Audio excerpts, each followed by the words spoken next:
Bore da, croeso cynnes chi i'r Oedfa Bore yma. Chi'n gweld y dan ofal Emyr. Ni'n gweddio byddwn ni'n clywed gair Duw gyda'n gilydd bore yma.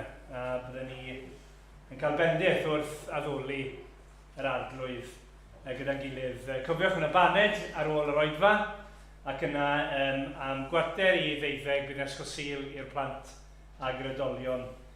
Rhag lybydd am yr wythnos, mae cwrdd gweddi nos Fawrth, ond yna mae gwyliau hanner tymor ysgolion, felly dim clybiau nos Wener, ac yna fydd yna ddim ysgol Sul chwaith y Sul nesaf. Cofiwch bod casgliad y mis yn mynd i flaen i'n casglu at waith Tom a Nerys King yn Thailand. Felly cofiwch am hynny, ac yna Sul nesaf, os diwennyn, fydd Emyr yn arwen ni eto yn y ddwy oedfa. Ydych darllen ambell i adnod o Salm 19. Mae cyfraith yr arglwydd yn berffaith, yn adfywio'r enaid. Mwy dymunol ydynt na gair, na llawer o air coeth, a melysach na mil, ac na diferion diliau mil. Ddewch ni weddio. O arglwydd Dduw, ni'n gweddio y bore yma bydde dy air di fel mel i ni, bydde fe'n felys, bydde fe'n flasus i ni, wrth i ni ganu a gweddio a gwrando a dy air di yn cael ei gyhoeddi. A'i esbonio, ni'n gweddio, bydde ni yn gwybod ac yn credu bod na dim un trysor uwch i gael na ti dy hun. Ac o Dduw, ni'n gweddio, bydde ti trwy dair di bore yma yn hadnewyddu ni ac yn danfon ni allan i dy wasanaethu di ac i gyhoeddi Iesu Grist yn arglwydd ac yn waredwr. A bydden ni'n gweld eraill o'r herwydd yn dod hefyd i flasu ac i fwydo ar yr arglwydd Iesu Grist, ac i'w gael e'n gyfoethocach na pob dim arall mwyn ogoniad di. Amen. Amen. Diolch Rodri. Wy'n ni ganu dyn gilydd, ni'n mynd i ganu ar atodiad rhif 59. Rhif 59. Mae'n Christ ei hun, mae'n ngobaith i. Ef yw fy hael, fy nerth, fy nghân. Mae'n gongl fain, mae'n dir mor gryf, craig yw i mi mewn dŵr a tham. Ac yma, nhw'n ni sefyll yn ei ganu yn nald yn gilydd. Amen.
droed yn gilydd at air Duw. Ni'n mynd i ddarllen o Mathew penod 7. Ni'n mynd i barhau edrych ar y bregaeth ar y mynydd yn gilydd bore yma. Ag, dwy adnod fyddwn ni'n edrych arnyn nhw, sef adnodau 13 ac 14. Ond o'n i'n meddwl bod ni'n darllen lan at ddiwedd y bregaeth, fel bod ni'n gweld yr hyn sy'n dod nawr yn yr adran fach olaf yma. Felly Mathew 7, a na i ddechrau yn adnod 13. Dyma i'r ein Duw ni. Ewch i mewn trwy'r porth cyfun. Oherwydd llydan yw'r porth ac eang yw'r ffordd sy'n arwain i ddistryw. A llawer yw'r rhai sy'n mynd ar hyd ddi. Ond cyfun yw'r porth a chil yw'r ffordd sy'n arwain i fywyd. Ac ychydig yw'r rhai sy'n ei chael. Gochelwch rhag gai broffwydi, sy'n dod atoch yng ngwisg defaid, ond sydd o'i mewn yn fleiddiaid rheibus. Wrth ei ffrwythau yr adnabyddwch hwy. Ai oddi ar ddraen mae casglu grawnwyn? Neu oddi ar ysgall ffigys? Felly mae pob coeden dda yn dwy'n ffrwyth da, a choeden wael yn dwy'n ffrwyth drwg. Ni all coeden dda dwy'n ffrwyth drwg, na choeden wael ffrwyth da. Mae pob coeden nad yw'n dwy'n ffrwyth da yn cael ei thorri lawr a'i bwrw i'r tân. Felly, wrth ei ffrwythau, yr adnabyddwch hwy. Nid pawb sy'n dweud wrthyf, arglwydd, arglwydd, fydd yn mynd i mewn i deyrnas nefoedd. Ond y sawl sy'n gwneud ewyllus fy nhad, yr hwn sydd yn y nefoedd.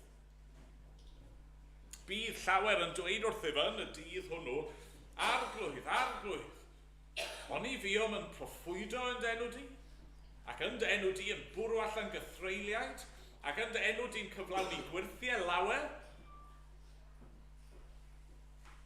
ac yna dywedaf wrthynt yn ei hwynebau, nid adnabu merioed mohonoch. Ewch ymaith oddi wrthyf, chwi drwg weithredwyr.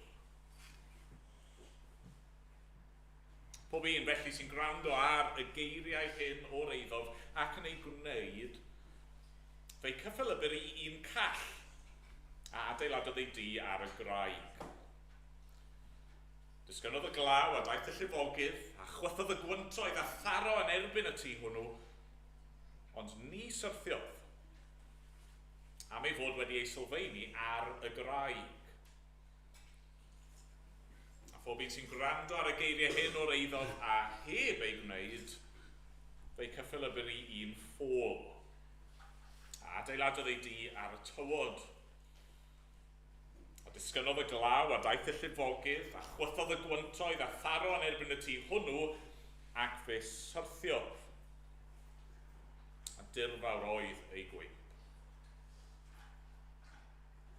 Pan orffennodd Iesu lefaru'r geiriau hyn, synodd y tyrfaoedd at yr hyn roedd yn ei ddysgu.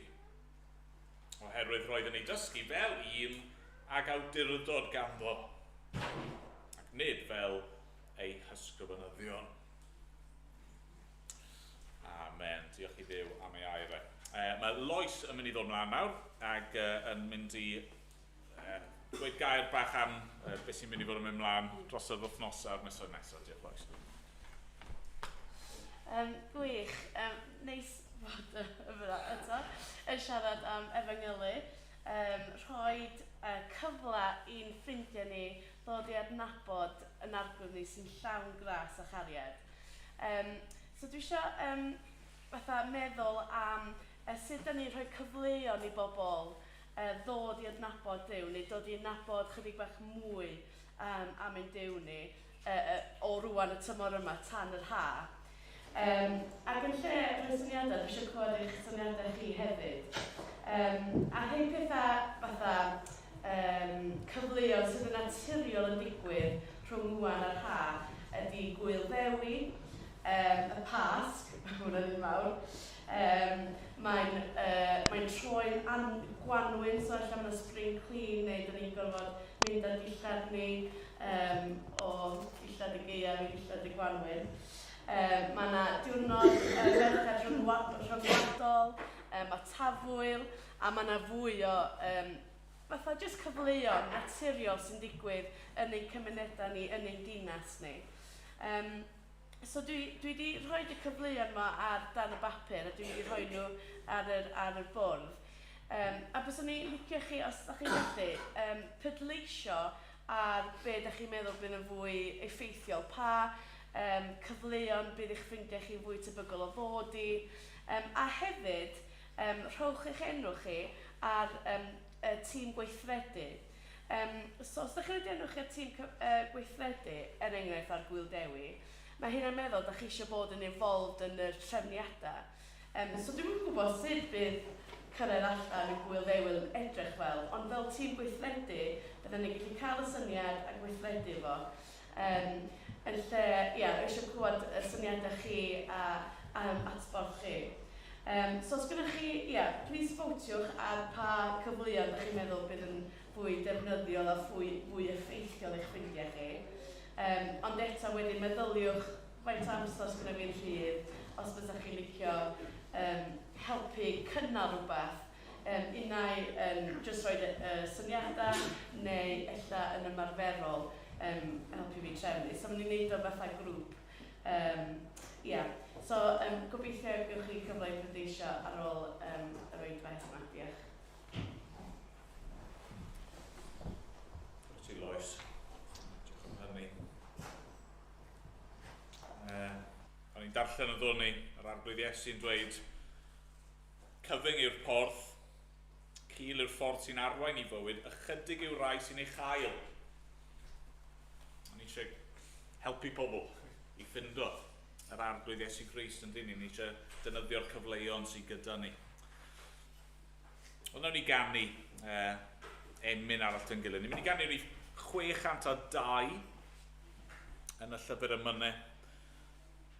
A'r emyn yma'n sôn am llwybr cil i ni yn ei gerdded wrth ddilyn yr arglwydd Iesu Grist.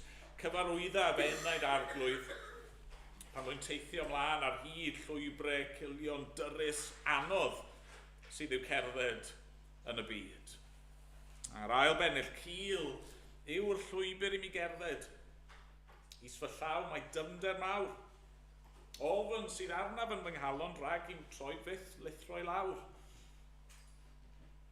Yn dy law gallaf sefyll. Yn dy law y dof i'r lan.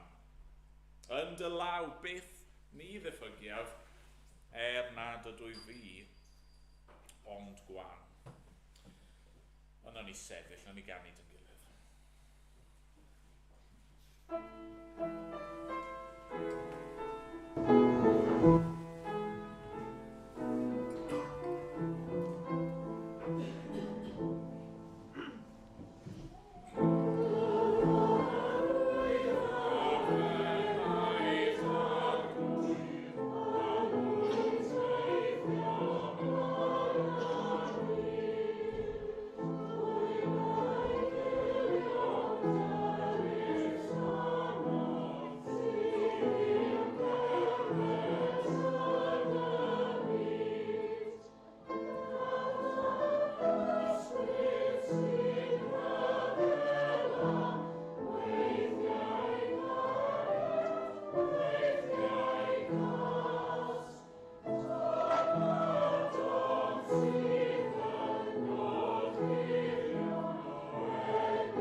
drwg arno fe, oedd wedi bod ar ysgol gyda Tom.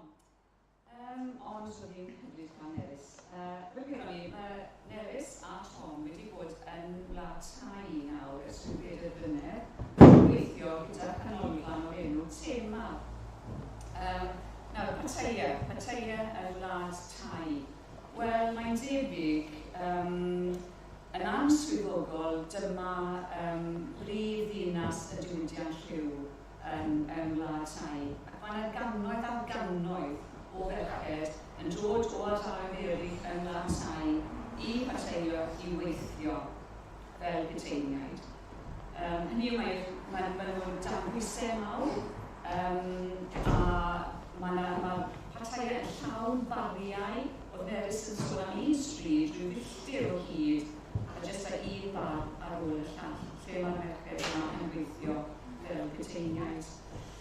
Maen nhw dan bwysau enfawr o'i teuluoedd. Maen nhw'n ennill arian, wrth gwrs arian da yno, a wedyn mae disgwyl iddyn nhw anfon yr arian yma nôl i helpu eu teuluoedd, wrth gwrs mewn llodi mawr. Felly, mae'n anodd iawn i ddweud adael y bariau yma. A bwriad canolfan Emyr yw ceisio helpu'r merched yma a dangos rhywbeth o gariad a phosteri, Duw, yr histories. A maen nhw'n cynnig cwnselau iddyn nhw a posibilrwydd o waith a reoliaeth arall. Enghraifft ganddyn nhw siop trin wallt, a maen nhw'n hyfforddi y merched yma. Yn y waith yna, mae'n gynnal gaffi a waith cardiau, pob math o bethau i gynorthwyo'r merched yma i ystyried gadael y bariau yma. Ac wrth gwrs, mae'n waith ysbrydol, dystiolaethu yn digwydd yn oherwydd. Yn ddiweddar, maen nhw wedi prynu adeilad newydd mwyn ehangu'r gwaith, a mae Tom wedi bod yn brysur iawn yn y fenter yma. Prif cyfraniad Nerys ar hyn o bryd yw y gwaith o cwnsela. Ti'n chi'n cofio pan oedd hi cyn iddyn nhw fynd i wlad tai, oedd hi'n gwneud cyrsiau cwnsela, a mae hi wedyn yn trio helpu'r merched yma, ffurfio perthynas gyda nhw, dod i nabod nhw, dod i'w caru nhw, a i helpu nhw hefyd yn ymarferol. Mae Tom Nerys, wrth gwrs, yn ystod y blynyddoedd diwethaf yma wedi treulio llawer iawn o amser yn trio meistroli'r iaith yma. Mae'n debyg bod hi'n iaith hynod o anodd, ond oedd teg oedd Nerys yn dweud bod hi'n gallu... Wel, dim ond bod y merched ddim yn mynd off script fel petai ac yn mynd ar ryw gyfeiriadau eraill. Mae'n gallu deall a gweithio trwy gyfrwng yr iaith. O fi'n sôn am anghenion gweddi ac yn dweud un o'r brif anghenion ar hyn o bryd yw beth yn union yw rôl Tom yn y gwaith yma. I brif fain chi yw angen ysbrydol yn y merched yma. A dyw ei rôl ar hyn o bryd ddim cweit yn eglur, a mae'n gweddi ynglyn â hynny. Bydd hyn yn cael ei drafod yn tebyg yn y myfyrwyr nesaf. Nerys, wrth gwrs, yn gorfod jyglo, gofal mewn mwynhau, wrth gwrs, gofal o Oedfa Bore gyda'i gwaith o cwnsela. Yn sicr, mae'n gefnogaeth ar y gwaith yma. Os ydych chi'n gwybod mwy, ewch ar wefan, jyst gwblwch mewn Emyr a Pattaya, a mae'n tybyn nhw i wybodaeth yn dod lan am y gwaith sy'n cael ei wneud yn y dref anghennus o'n hwnna'n dref. Diolch Liz. Wel nawr i wedi os ydyn ni droi at arglwydd. O arglwydd yn Duw, ni'n troi at y si nawr. Ac arglwydd i ni am ddechrau'n syth trwy gyflwyno Tom a Nerys ac Efan bach i dy ofal di. Ac arglwydd ni'n diolch amdano nhw, diolch am eu baich nhw dros wlad tai ac yn arbennig dros y gwragedd hyn ym Pattaya. Ac ni'n diolch i ti am eu parodrwydd nhw i adael Pryden ac i fynd i wlad dieithor ac i ddysgu iaith newydd ac arglwydd i adael yr hyn oedd yn gyfforddus ac yn gyfarwydd ond am ei bod nhw eisiau dy wasanaethu di ac am i bod nhw eisiau cerdded yr llwybr cil yna ti wedi gosod o'i blaenau nhw eisiau bod nifydd i ti a da ni diolch am y gwaith maen nhw wedi wneud diolch am y gwaith rwy ti wedi wneud trwyddyn nhw ac arglwydd ni'n gweddio y bydd yna lwyddiant, y bydd yna ffrwyth, y bydd y gwaith canolfan teimar yn ffynnu arglwydd ac y bydd y llawer iawn o bobl yn dod yn cael ei helpu ond hefyd yn dod i glywed am yr arglwydd Iesu Grist ac trwy glywed yn dod i gredu trwy gredu yn cael ei hachub a dad ni'n gweddio nid yn unig am y gwragedd yma ond eu teuluoedd nhw arglwydd gweddio hefyd dros yr bobl hynny sydd trwy ei drygioni yn galluogi neu'n golygu fod y diwydiant yna'n bodoli o gwbl da ni'n gweddio dros nhw a bydden nhw yn edifarhau ac yn dod i weld eu pechod a'i hangen nhw am waredwr ac bydden nhw hefyd yn dod yn gweld na'r unig waredwr sydd yw yr arglwydd Iesu Grist. Da ni eisiau byddio dros y wlad honno'n gwybod fod yna dywyllwch yna, dywyllwch ysbrydol ac arglwydd dim ond ti all achub a disgleirio dy oleuni di yn y wlad honno. Da ni'n gwybod bod yna ardaloedd eraill o'r byd sydd angen yr efengyl llawn cymaint. Da ni'n meddwl nawr am y dergrynfeydd diweddar hwrci seri arglwydd ni'n gweddio a bydde di yn tysturio. Da ni wedi cael yn atgoffa o'r reality dychrynllyd yna bod ni'n byw mewn byd syrthiedig lle mae bywyd yn fregus a lle mae marwolaeth wastad yn agos ag arglwydd ni'n cael yn atgoffa mewn ffordd o'r y distryw yna sydd i ddod, y distryw mae'r arglwydd Iesu'n siarad amdano fe yn y bregaeth ar y mynydd a arglwydd ni'n gwybod mae dim ond un ffordd sydd i ddianc ac i gael yn hachub rhag y distryw hwnnw, sef trwy yr arglwydd Iesu Grist. A'r hyn mae wedi wneud ar y groes a trwy ei atgyfodiad arglwydd ni'n diolch i ti am yr efengyl. Da, ni'n gwybod bod yna rhain yn plith ni ar hyn o bryd sydd hefyd yn delio gyda sefyllfaoedd anodd. Dad, diolch mae'r efengyl yw'r ateb. Yr arglwydd Iesu sydd ei angen arno ni i gyd. Dad, ni'n gweddio felly. Arno ti'n helpu ni. Helpa ni nawr yma bore yma. Arglwydd wrth i ni edrych ar yr adnodau yma o'r bregaeth ar y mynydd. Wrth i ni ystyried difrifoldeb yr hyn mae'r arglwydd Iesu Grist yn ei ddweud. Dad, helpa ni nawr i chwilio'n calonau ni. Helpa ni i fod yn onest. Ac arglwydd, helpa ni. Helpa ni ymateb yn gywir. I dy air, di osgweli di fod yn dda.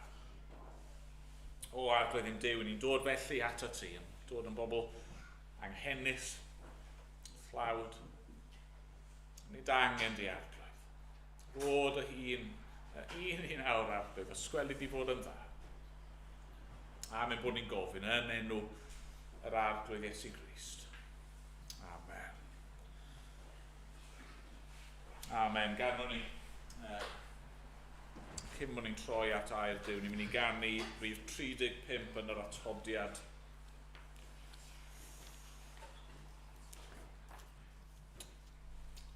Cyn bod ni'n meddwl am y llwybr ni'n cael ein galw i'w ddilyn, ni'n mynd i ganu am y llwybr yna gerddodd yr arglwydd Iesu ar ein rhan ni i'r groes. O, am weld y wawr ar y tywyllaf ddydd. Crist ar ei ffordd i Galfari. Barnwyd gan y byd yn ei guro'n frew a'i roi ar groes o bren. O'r fath grym y groes.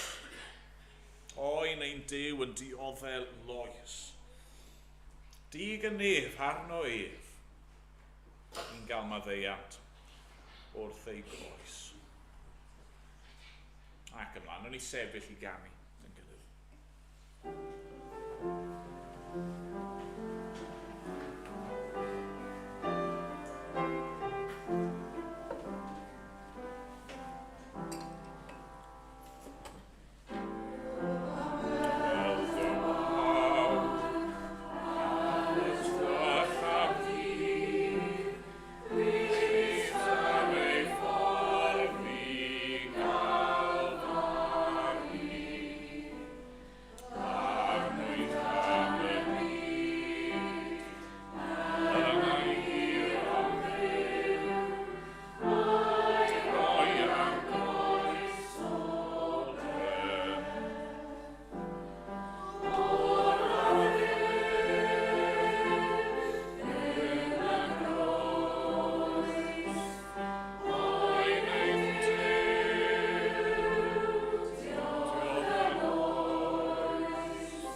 darllen eto y ddwy adnod yna.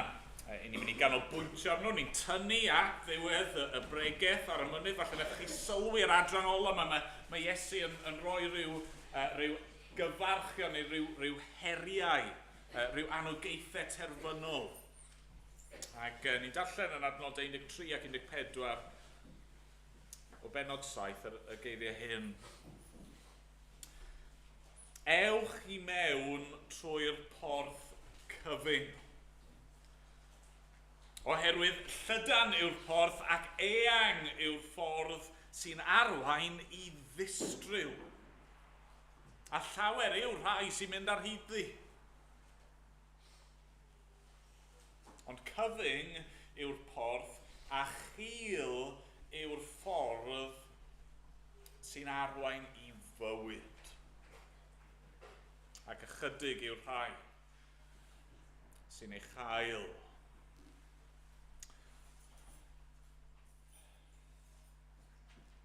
Mae'r bregaeth ar y mynydd i gyd yn bwysig. Gobeithio bod chi wedi deall hynny a wedi gweld hynny wrth i ni weithio'n ffordd trwy. Mae'n bwysig, wrth gwrs bod e'n bwysig. Dyma air Duw, mae'n y Beibl. Dyma eiriau'r arglwydd Iesu Grist ei hun yn dysgu, yn dangos beth yw hi i fod yn ddisgybl iddo fe. A felly mae'r geiriau mae gyd yn bwysig, wrth gwrs ei bod nhw, ond mae'r ddwy adnod yma. Falle, os allai roi e fel hyn, dyma o bosib y rai pwysica. Maen nhw'n hynod o bwysig. Maen nhw'n hynod o ddifrifol. Yn llythrenol bore yma, i ni'n dod at a matter of life and death. Dyna mae Iesu'n siarad amdano fe fan hyn. Mae'n siarad am fywyd tragwyddol a marwolaeth tragwyddol. Y llwybr sy'n arwain i fywyd neu'r llwybr sydd yn arwain i ddistryw. A na'r ddau opsiwn sydd â chi bore yma. Mae'n ddiddorol, falle bydd rai am eich chi'n cofio yn ôl yn yr Hen Testament, llyfr Deuteronomium, yn penod 30, mae Moses fyna yn pregethu mewn ffordd. Mae Moses wedi bod yn cyflwyno'r gyfraith i'r bobl ac mae Duw trwy Moses wedi bod yn atgoffa nhw o yr hyn sy'n cael ei ofyn ganddyn nhw. Ac yr un dewis mae Moses yn rhoi i'r bobl. Dim rhaid chi droi, ond Deuteronomium penod 30, adnod 15, mae Duw yn dweud trwy Moses, edrych, rwyf am roi'r dewis i ti heddiw rhwng bywyd a marwolaeth. Yn adnod 19, rwyf yn galw'r nef ar ddeiar yn dystion yn dy erbyn heddiw. I mi roi'r dewis i ti rhwng bywyd ac angau, rhwng bendith a melltith. Dewis diffau bywyd. Gnewch y dewis cywir, mae Moses yn dweud fyna. A fan hyn, yn y bregaeth ar y mynydd, mae Iesu yn dweud, dyma'r dewis sydd â chi. Gnewch y dewis cywir. A'r ffordd mae'r arglwydd Iesu Grist yn darlunio'r dewis yma i ni yw trwy sôn am ddau borth, ddau ffordd sy'n arwain i ddau pen i'r daith. Felly ddechrau, nhw'n ni edrych ar y porth, neu y pyrth, achos mae'n y ddau ohono, does. Nawr, porth, os chi ddim yn gyfarwydd ar gair yna, felly fi esbonio beth yw porth, yw mewn ffordd drws. Gat, neu entryway, ffordd i fynd i fewn. A peth cyntaf mae'r arglwydd Iesu'n annog ni fan hyn yw i ddewis y porth cyfyng. Ewch i mewn trwy'r porth cyfyng. A mae'n rhaid i'r arglwydd Iesu annog ni'n wneud hyn, achos dwi ddim yn rhywbeth ni'n mynd i wneud yn naturiol. Yn wir, mae'r arglwydd Iesu Grist yn dweud mai ychydig yw rhai sy'n ei chael. Mae'n rhywbeth ni'n gorfod mynd mas o'n ffordd i'w geisio ac i edrych amdano ac i fynd trwyddo fe. Felly beth yw'r porth yma mae'r arglwydd Iesu'n siarad amdano fe? Beth yw'r drws yma? Wel, mewn ffordd, yr arglwydd Iesu ei hun. Yn wir, mae Iesu'n dweud mewn lle arall, fi yw'r drws. Y porth yma, y porth cyfun, narw yma, yw'r arglwydd Iesu Grist, a ffydd ynddo fe. Ein bod ni yn dod ac yn gosod ein gobaith ni ynddo fe. Ein bod ni yn dweud fi ddim yn mynd i trystio na chredu na dilyn na gymddiried mewn dim byd na neb arall ond efe. Fi'n mynd i droi cefn ar yn hen ffordd o fyw a fi'n mynd i roi fy holl ffydd i ynddo fe mwyn fy achub i. Nawr falle bod yn swnio'n od bod Iesu'n dweud mae'r porth yma'n gyfyng. Achos nag yw Iesu'n gwahodd pawb i ddod ato fe. Nag yw e'n gwahodd ni i ddod ato fe fel ydyn ni. Sdim rhaid ni newid yn hunan mwyn cael ein achub. Na, ni'n dod fel ydyn ni. Wel, ydyn. A byddwch chi bron yn disgwyl yr arglwydd Iesu i ddweud, wel, dewch, mae'r drws yn lled agored, mae'n llydan, dewch baw, dewch fel i chi, ond wrth gwrs dim ond hanner y gwir yw hwnna. Mae'r gwahoddiad i bawb i ddod, mae'r gwahoddiad i chi i ddod y bore yma, dim ond pwy chi na, o le chi wedi dod na, siwr i chi wedi bod yn byw eich bywyd chi, ond mwyn mynd mewn trwy'r porth cyfyng yma, mae'n rhaid i rhywbeth newid. Pam bod Iesu'n disgrifio'r porth yma fel un cyfyng? Wel, achos mwyn mynd trwy'r porth yma, mae'n rhaid i chi adael popeth tu ôl i chi. Mae'n rhaid i chi ymwadu â chi eich hun. Mae'n rhaid i chi edifarhau o'ch pechod a chi'n ffordd o fyw, a tynnu efo petai ffordd oddi wrthych chi, a'i taflu i ffwrdd a dweud, sa eisiau hwnna ddim mwy. Sa'n gwybod beth yw'r drws neu'r twll neu'r gap lleia chi wedi ffitio trwyddo fe yn eich bywyd chi. Cofio un tro pan ni'n iau mynd i ddringo trwy rhyw ogofeidd ar drip ysgol. Falle bod chi wedi gwneud rhywbeth tebyg neu a chi'n trio gwasgu trwy a chi ddim yn gallu gwneud e. Mae gormod o stwff dych chi mlaen. A fi eisiau chi dychmygwch bod chi mewn rhyw ogof a mae yna ddŵr yn codi o rwle a mae'n rhaid i chi wasgu trwy'r gap y tenne tin yma. Be chi'n mynd i wneud? Wel, chi'n mynd i dynnu'ch bags chi off, ynddi chi? Ac os rhaid, chi'n mynd i dynnu'ch dillad chi off. Beth bynnag, hyd yn oed os mae just y millimetres bach yna sydd yn mynd i'ch galluogi chi i wasgu trwy'r, chi'n mynd i cymryd eich anadl fewn edrych hun a gwasgu trwy'r achos na'r unig ffordd i gael eich hachub a dyna mae Iesu'n dweud fan hyn. Ewch chi mewn drwy'r porth cyfyng, beth bynnag mae'n ei gostio, beth bynnag sy'n rhaid i chi adael tu cefn i chi, gwnewch e. Dyma ddechrau'r bywyd Cristnogol. Dyna mae'r syniad o ddrws neu porth yn cyfleu, yn dyma chi'n mynd trwy drws mwyn mynd i fewn i rwle neu mynd i fewn i rhyw beth. Os chi eisiau dod yn Gristio, mae'n Iesu. Os chi eisiau dilyn fi, mae'n rhaid i chi ddod i fewn trwy'r porth cyfyng yma.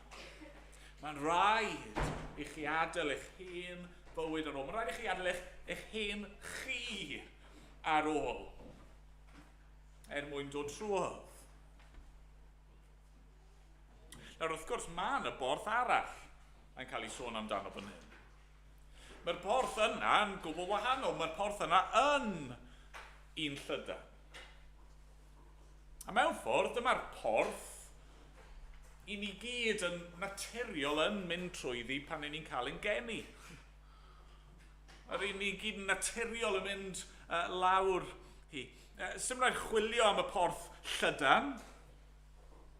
Dwi ddim yn gofyn am unrhyw beth gennych chi. Mewn ffordd, os chi eisiau mynd trwy'r porth arall yma, wel, just cariwch ymlaen. Cariwch ymlaen fel ydych chi. Dim rhaid i chi newid, dim byd amdano chi'ch hunan. Just cariwch ymlaen fel ydych chi. Okay? Mae'r ddau opsiwn. Porth cyfyng, sy'n galw am edifeirwch a ffydd a newid, neu y porth llydan. Y status quo, cariwch ymlaen fel i chi wedi bod. So, mae Iesu'n sôn am y pyrth yma, ond yna mae'n mynd mlaen i siarad am y ffordd neu'r ffyrdd. Mae'r porth cyfyng yn arwain i ffordd gul. Ffordd gul, na'r beth yw'r ffordd yma te. Wel, dyma cymryd lot o ddychymyg, ydy e. Y ffordd yma yw'r bywyd Cristnogol. Os mae'r porth yw'r ffordd i chi'n dod i fewn, wel, y ffordd nawr yw'r bywyd. Y ffordd yw dilyn yr arglwydd Iesu Grist. Y ffordd yma yw eich bywyd chi o ddydd i ddydd fel disgybl i'r arglwydd Iesu Grist. Y ffordd gul yma yw ceisio byw eich bywyd chi nawr mewn ffydd gyda'r nerth mae Iesu'n rhoi i fod yn ifydd iddo fe. Nawr pam te bod Iesu'n gweud fod y ffordd yma yn un cul? Wel, y reswm yw achos os chi wir yn dilyn yr arglwydd Iesu Grist, nid chi sydd yn dewis y llwybr. Chi methu mynd eich ffordd eich hunan nawr. Chi methu gwyro fan hyn, fan draw, fel i chi yn gweld yn dda. Mi ddim yn un sy'n hoffi dringo mynyddoedd, falle bod rai ohonoch chi yn. Fi wedi clywed ambell un yn siarad am ddringo y crib goch yn Eryri. Ac os fi wedi deall yn iawn, a fi ddim wedi bod lan crib goch, ond os fi wedi deall yn iawn, beth sy'n digwydd yw chi'n dechrau dringo'r mynydd, ac yn y bit lle chi'n gorfod rhyw fath o scramblo lan i'r top, ac yna chi'n cyrraedd y crib, yr peak yma. Sy'n rhoi'r enw iddi, achos y lliw y crib, ond chi ar y top, ac chi'n gorfod cerdded ar hyd y crib yma, sy'n fel, bron fel cyllell, chymod? Mae dych chi y llwybr yma, chi'n gorfod cerdded ar ei hyd ddi, a'r ddwy ochr mae jyst yn cwmpo, yn serth. Hynny yw, chi ddim eisiau mynd i'r chwith na'r dde. Mae'n beryglus i fod lan na pan mae'n wyntog, achos os ych chi'n cael eich chwythu ac yn colli eich balans, hynny yw, chi mewn real perygl, bosib newch chi farw. Os chi'n dringo crib goch, chi'n gorfod cerdded ar y llwybr yna, y ffordd yna mae'r mynydd wedi gosod o'ch blaen chi. Chi'n methu dewis, o, fi'n mynd i fynd draw fan hyn, fi'n mynd i fynd draw ffordd yma. Mae'r arglwydd Iesu Grist yn dweud, chi'n mynd trwy'r porth cul yma, wedyn mae'n dod at ffordd sydd hefyd yn gyfyng ac yn gul, yn denau. Chi methu dewis drostoch chi'ch hunan. Peidiwch camddeall hynny. Mae'n gallu swnio yn hanod o ddiflas mewn ffordd. Mae'r arglwydd Iesu Grist yn dweud fod wedi dod mwyn i ni gael bywyd yn ei chyflawnder. Yn aml iawn, pan ni'n siarad am pobl fel pobl cul, mae'n rhywbeth negyddol. Ond na, mae'r arglwydd Iesu'n gweud, dyma yw y ffordd gorau, dyma bywyd fel ni wedi'n creu i'w fyw. Dyma y llwybr gorau. Yr un sy'n mynd lle mae e'n arwain. Y ffordd mae e'n dweud i ni fod i fyw. Ac unwaith eto, mae'n opsiwn arall ar ein cyfer ni. Mae'n y ddewis. Ffordd arall o fyw, y ffordd mae Iesu'n cyfeirio ato fel hyn, fel y ffordd eang. Ffordd eang. Sa'n gwybod chi erioed wedi bod i Paris. Wedi mynd lawr y Champs-Élysées. Bod chi wedi bod i Barcelona, wedi cerdded lawr y Ramblas, ie? Neu falle bod chi wedi bod i i Washington, a mae dach chi'r môl yn dos, mae dach chi'r hewlydd, y ffyrdd, y boulevard enwog yma. Ac, chymod, mae cannoedd o bobl yn ffitio nhw. A gewch chi gerdded draw fan hyn, a fe gewch chi gerdded draw fan hyn, a gewch chi gerdded trwy bynnag chi eisiau, gewch chi ymlwybro fan hyn, fan draw.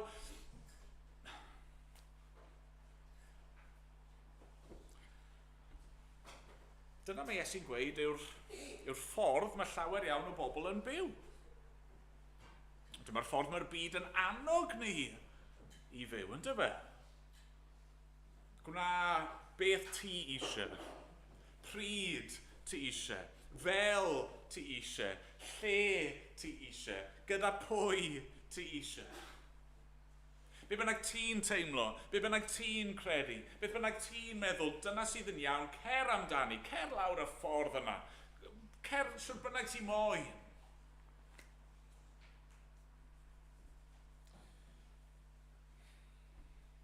Llydan yw'r porth ac eang yw'r ffordd sy'n mynd i ddistryw, a llawer yw'r rai sy'n mynd ar hyd ddi. Mae'n ffordd rwydd i gerdded lawr. Chi jyst yn dilyn y dorf. A mynd efo llu, mynd efo pawb arall. Felly mae dyna'r ffordd i chi yn cerdded ar ei hyd ar hyn o bryd. Y cwestiwn yw, i ble mae'r ffyrdd yma'n arwain yn dyfa? Dyma'n trydydd pwynt ni. Sef pen y daith. Mae lle wrth chi rando mor belled. Chi wedi bod yn meddwl eich hunan, wel, pam yn y byd byswn ni eisiau dewis y porth cyfyng? Pam yn y byd byddwn ni eisiau mynd ar hyd y ffordd cil?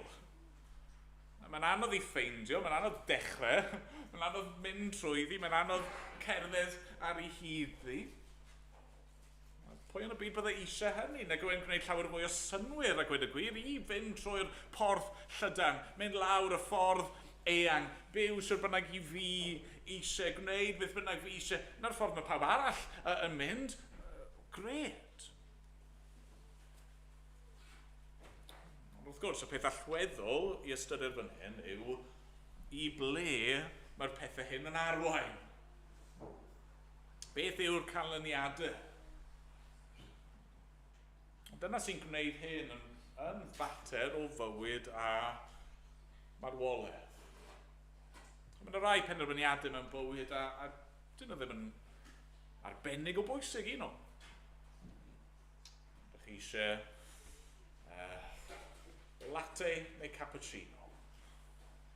Lot yn ddios. Mae'n rai penderfyniadau mewn bywyd a dros amser maen nhw'n mynd i gael canlyniadau mwy. Felly, enghraifft, beth sy'n blasu neisa? Milkshake neu dŵr? Wel, fi'n gwybod bydd rai ond chi'n bod yn awkward a gweud hwnna fi'n hoffi dŵr. Chi ddim. Milkshake sydd yn blasu orau. Mae'n blasu'n well na dŵr. Ond os ych chi yn yfed milkshake dydd ar ôl dydd yn hytrach na dŵr, mae'n mynd i gael effaith arnoch chi. Neu, beth sy'n blasu neisa? Chocolate neu broccoli? Please, peidiwch twyllio'ch hunan a dweud broccoli achos chocolate yw'r ateb, ond os ych chi just a bit o chocolate a beth yn bit o broccoli, chi'n mynd i fynd yn sal. Ond rai penderfyniadau sydd yn llythrenol yn fywyd a marwolaeth, a dyna mae Iesu'n dweud fan hyn.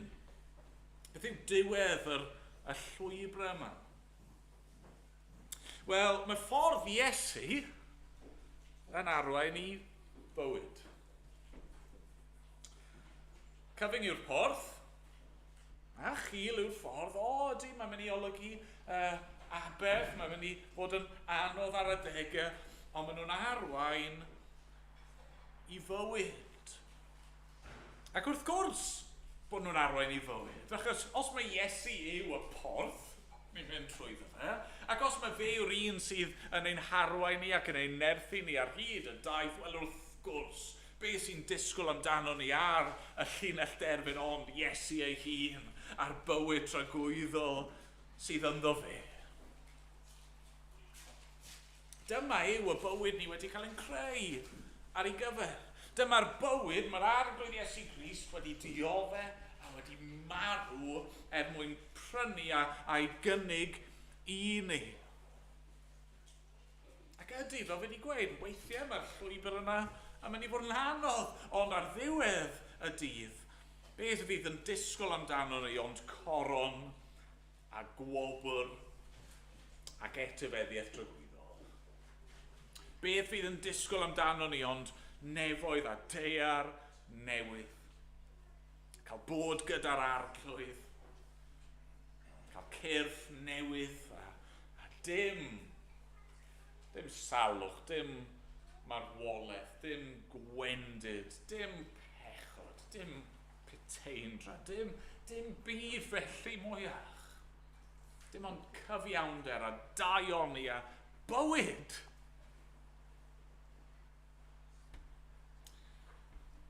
Beth yw'r opsiwn arall te? I ble mae'r porth a'r ffordd arall yn arwain? Wel, yr ateb mae'r arglwydd Iesu'n rhoi fan hyn yw i ddistryw.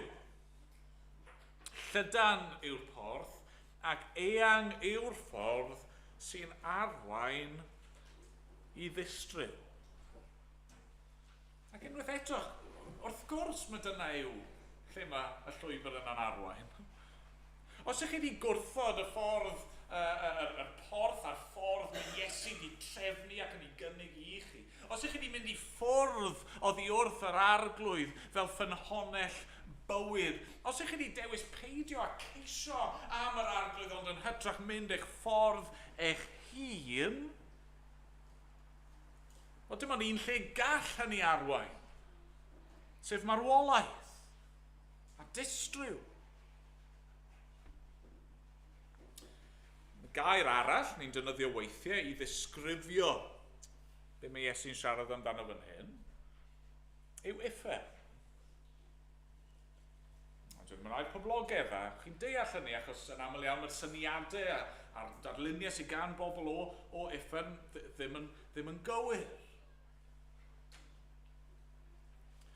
O'ch chi'n gwybod mae sancteiddrwydd Duw, cyfiawnder Duw, perffeithrwydd Duw, glendid Duw, daioni Duw.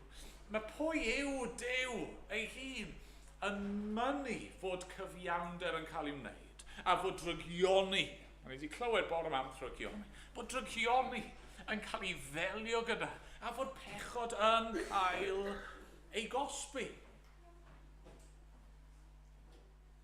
Ac ar y dydd olaf, be mae'r Beibl yn galw'n ddydd y far, bydd yr arglwydd Iesu Grist yn dychwelyd a fydd pawb yn ymddangos ger ei fron ef ac yn cael ei galw i gyfrif. A be mae'r arglwydd Iesu Grist yn rybuddio yn y geiriau mwyaf difrifol fan hyn yw os ych chi wedi mynd trwy'r porth Llydan yna ac os ych chi wedi cario ymlaen lawr y ffordd eang yna, pen y daith fydd distryw. Byddwn ni at y geiriau hyn, os dyw e'n mynd mewn rhai wythnosau, ond nathon ni ddarllen yr arglwydd Iesu dweud wrth rai. Yw hwynebau, nid na bu merioed mohonoch. Ewch ymaith o ddiwrthyf chwi drwy gweithredwyr. Nawr, beth fydd yn achub y Cristion yn y dydd hwnnw? Efo'r ffaith bod nhw wedi bod yn dda, efo'r ffaith bod nhw'n bobl gwell, yn bobl neisach, yn bobl mwy heiddiannol na neb arall, wel ddim o gwbl. Ddim o gwbl. Ar ddydd y farn bydd dim un Cristion yn gallu sefyll ger bron yr arglwydd Iesu a dweud arglwydd edrych mor wych ydw i. Na, yr unig peth fydd yn ein hachub ni yn y dydd hwnnw yw'r ffaith ein bod ni wedi ymateb i eiriau'r arglwydd Iesu Grist fan hyn. Ein bod ni wedi derbyn y gwahoddiad yna.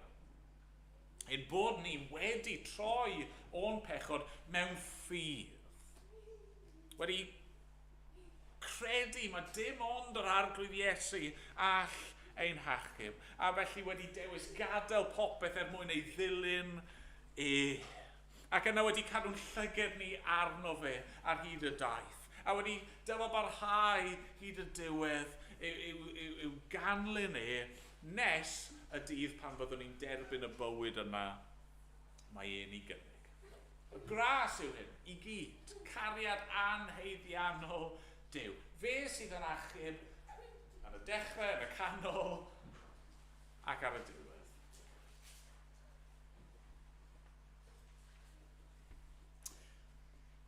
Dwedes i ar y dechrau, mae dyn ni ddewis. Penderfyniad sydd angen i bob un ohono ni i'w wneud. Be chi'n mynd i ddewis? Chi'n mynd i ddewis bywyd neu marwolaeth? Chi'n gorfod dewis. Mae peidio dewis yn benderfyniad. I gario ymlaen y ffordd chi'n mynd ar hyn o bryd. Pa ffordd? Pa ffordd? Pa destination? Pa ben i'r daith? I chi'n mynd i'w ddewis? Glywon ni ar y dechrau, Duw, trwy Moses, dweud wrth yr Israeliad, dewiswch bywyd. Dewis dithau bywyd. Mae'n dweud yr un peth wrthon ni. Ewch i mewn. Trwy'r porth cyfun, na'r un. Mae'n annog ni fynd trwy ddyn. Llydan yw'r porth, eang yw'r ffordd sy'n arwain i ddistryw. Llawer yw'r rhai sy'n mynd ar hyddi. Ond cyfyng yw'r porth a chil yw'r ffordd sy'n arwain i fywyd. Ac ychydig yw'r rhai sy'n ei chael. Amen. Amen.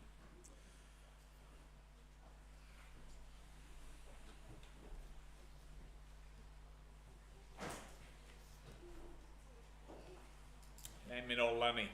Bore mew 633 yn y llyfr Emynau.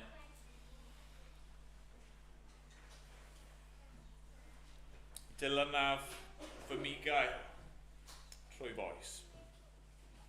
Amarch a gradwyd y byd, a dygaf ei ddirmig a'i groes gan dynnu i'r nefoedd o hyd. Mi rodiaf trwy gymorth ei ras y llwybr a gerddodd e fe.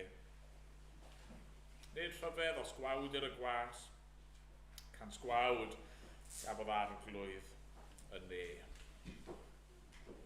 Ac yma, nhw'n i sefyll i ganu at yn gilydd.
at y ti nawr, ac i wedi ystyried pethau mawr, gofyn arna ti i drygyrhau wrthyn ni nawr bob un, arna ti siarad gyda ni, i ymwneud â ni os gwedi di fod yn dda.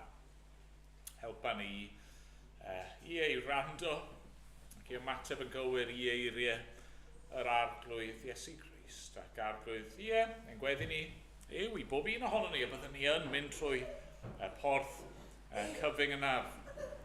Arglwydd a byddwn ti'n nerthu ni i gerdded y ffordd cil hwnnw, ac arglwydd wneud i'n cadw ni. Nes y dydd ola pan gawn ni bod gyda chi am byth, arglwydd. Dad, bydd gyda ni nawr, derbyn ein mawl ni am diolch. Yn enw'r arglwydd Iesu.